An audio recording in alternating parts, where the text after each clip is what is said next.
ہمارے سامنے نقشہ موجود ہے کہ جو 1947 سے لے کر اب تک کا نقشہ ہے کہ کس طرح یہود نے پے در پہ قبضے کیے ہیں، اور وہ کون سے جو زائنسٹ جو ایجنڈا ہے، وہ کون سا جو صہیونی پورا کا پورا مقصد ہے، وہ کس طرح پورا کرنا چاہ رہے ہیں اور اس کے کون سے بنیادی نکات ہیں۔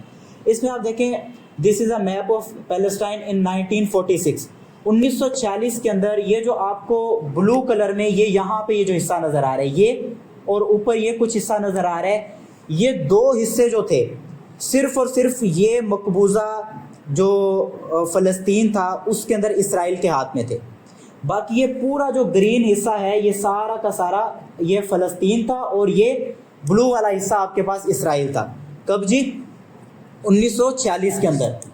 اب اس کے بعد یہ جو تقسیم تھی جو اقوام متحدہ نے کی، یعنی 1897 کے اندر یہ تحریک چلی، تحریک کے اندر انہوں نے کہا کہ ہم پوری دنیا سے یہودیوں کو لا کر آباد کریں گے۔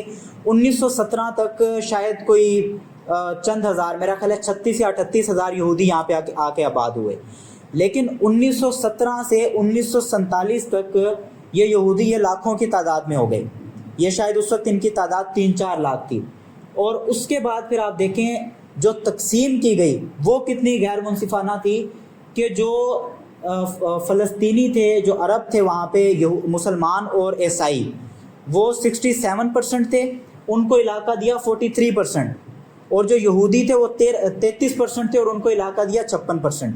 یعنی یہ ہے آپ کے سامنے وہ تقسیم جو 1947 کے اندر جو اقوام متحدہ تھی اس نے کی۔ اس میں اب آپ دیکھیں یہ جو گرین حصہ ہے آپ کے پاس، یہ سارا کا سارا حصہ جو ہے وہ مسلمانوں کو دیا گیا، اور پورا یہ جو بلو ایریا ہے یہ قابض اسرائیل کو دے دیا گیا۔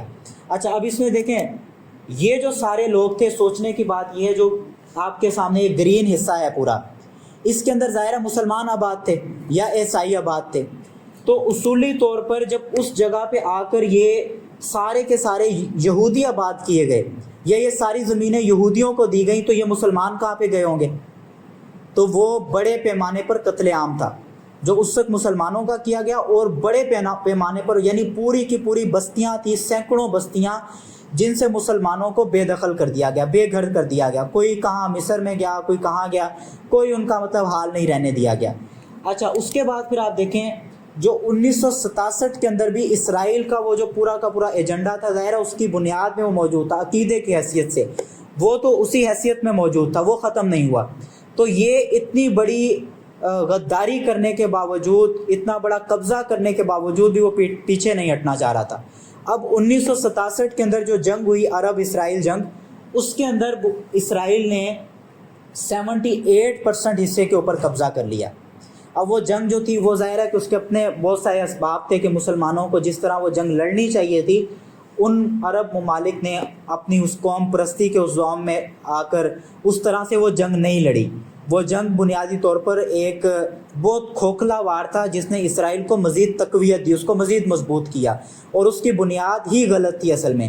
وہ خیر بڑا موضوع ہے علیحدہ سے، لیکن مختصراً یہ کہ اسرائیل جو ہے مسلسل وہ علاقہ اپنا بڑھاتا جا رہا تھا۔ اب یہ دیکھیں پورا جو علاقہ ہے یہ اسرائیل نے اپنے قبضے میں کیا، اور بہت چھوٹا سا یہ مختصر علاقہ مسلمانوں کے پاس رہا۔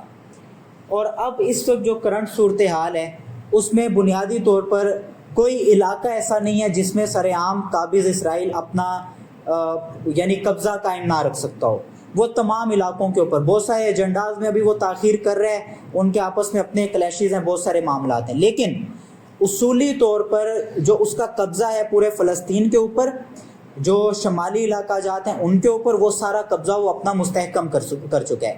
صرف یہ ایک چھوٹی سی پٹی ہے غزہ کی، یہ غزہ کی پٹی جو ہے بنیادی طور پہ فلسطین کا جو علاقہ ہے بیت المقدس کا، اس سے تقریباً کوئی 450 کلومیٹر کے فاصلے پہ ہے۔ یہ جو پٹی ہے نا غزہ کی، اس کے علاوہ اب پورا جو باقی کا علاقہ ہے وہ قبضے میں جا چکا ہے۔ تو اب یہ غزہ کی پٹی واحد آپ کے پاس وہ مورچہ ہے کہ جہاں سے اسرائیل کو روکا جا سکتا ہے کہ وہ آگے پیش قدمی نہ کرے، لیکن یہاں پہ وہ پورا کا پورا جو زائنسٹ آئیڈیولوجی ہے اس کو سمجھ لینا بہت ضروری ہے۔ بنیادی طور پر ان کے 3 سٹیپس تھے جن میں انہوں نے یہ کام کیا۔ سب سے پہلے میں نے آپ کو بتایا 1897 جس کے اندر جو صہیونی تحریک تھی اس کا آغاز کیا گیا کہ ہم پوری دنیا سے یہودیوں کو لا کر وہاں پہ آباد کریں گے. پہلا سٹیپ یہ ہو گیا. اس کے بعد 1917 کی جو جنگ تھی, جو جنگ عظیم تھی, اس کے بعد یہ دوسرا ایجنڈا تھا کہ جو عالمی طاقتیں, عالمی ادارے جو ہیں, ان کے شیلٹر میں آپ اس تحریک کو مزید آگے بڑھائیں. تو اسی طرح وہ جو لیگ آف نیشن تھی, یہ دھوکہ تھا جس نے مسلمانوں کو اس وقت یعنی وقتی طور پہ یہ اطمینان دلایا کہ دیکھو یہ ہمارا ایک بالکل نیوٹرل بندہ آ رہا ہے, یہ تمہارے اوپر بیٹھا ہوا ہے اور یہ تمہارے حقوق کا تحفظ بھی کرے گا اور ساتھ ساتھ یہ کہ تمہارے معاملات بھی ٹھیک چلتے رہیں گے. لیکن اصل میں اس کے شیلٹر میں یہ پورا یہودی منصوبہ چلا. تیسرے نمبر پہ جو 1947-48 کا کام تھا ان کا, وہ یہ تھا کہ ایک آزاد اور خود مختار اسرائیلی جو قومی ریاست ہے اس کا اعلان کیا جائے. اور وہ اعلان انہوں نے کر دیا. یعنی جو اعلان ہوا جس میں یہ 2 اسٹیٹ جو تھیوری تھی وہ بنیادی طور پہ یہی تھی نا کہ یہ علاقہ ان کا اور یہ علاقہ ان کا. تو اس میں اصل میں مطلب یہ تھا کہ فلسطین کے اندر اس قابض اسرائیل کو ایک علیحدہ ریاست کی حیثیت سے تسلیم کر لیا جائے. اس سے پہلے ان کی حیثیت صرف یہ تھی کہ یہ کچھ یہودیاں نقل مکانی کر کے اپنی مقدس مقام پر واپس آ رہے ہیں, بس اتنی بات تھی. اور اس کے بعد جو ان کا چوتھا اور آخری منصوبہ ہے اور جس کے دہانے پہ وہ پہنچ چکے ہیں, وہ یہ ہے کہ پوری دنیا کے اندر مسلمانوں کے ہاتھ پاؤں باندھو, ان کو اپنے اس قبضے کے اندر جکڑو اور اس کے نتیجے میں جو مسجد اقصیٰ ہے اس کو منہدم کر کے جو ٹیمپل کی تعمیر ہے وہ دوبارہ سے کی جائے. اور اس کے لیے بہت تیزی سے وہ اپنے منصوبے پہ کام کر رہے ہیں. آپ کے علم میں ہے کہ ابھی یہ جو غزہ کے اندر پوری جنگ چل رہی ہے, اس جنگ کے پیمانے کو انہوں نے پھیلایا ہے. یعنی جو ممالک ایسے ہیں کہ جن سے ان کو خطرہ محسوس ہوتا ہے ان کے ساتھ انہوں نے جنگ چھیڑ دی ہے. پہلے سٹیپ پہ اہل غزہ تھے, دوسرے سٹیپ پہ آپ دیکھیں لبنان کی طرف ابھی باقاعدہ فوج کشی کی طرف جا رہے ہیں. اسی طرح ایران کے ساتھ ان کا وہ پرانا کلیش موجود ہے, تو اس کی طرف بھی وہ آگے بڑھیں گے. اور اس کے ساتھ ساتھ جو ان کا ایک یعنی پورا کا پورا یہودی ذہن ہے, جو قرآن کے اندر اللہ تعالیٰ نے بار بار بیان کیا کہ یہ لوگ یعنی 1 نمبر کے فراڈی ہیں, یہ 1 نمبر کے چالاک لوگ ہیں کہ جو کبھی بھی تمہارے سامنے واضح طور پہ آ کے نہیں لڑیں گے, بلکہ یہ چالیں کرنے والے لوگ ہیں, چالیں چل کے تمہارے خلاف چلنے والے لوگ ہیں. کیا کام کیے تھے اہل یہود نے؟ 2 کام کیے تھے.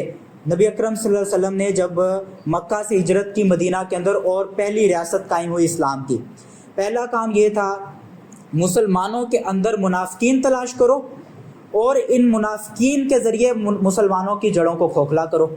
دوسرا کام انہوں نے باہر کے جو مشرکین تھے مکہ کے, ان کو انہوں نے اکسایا اور باقاعدہ طور پہ یہ پروپیگنڈا کر کے ان کو مسلمانوں کے خلاف جنگوں پہ آمادہ کیا.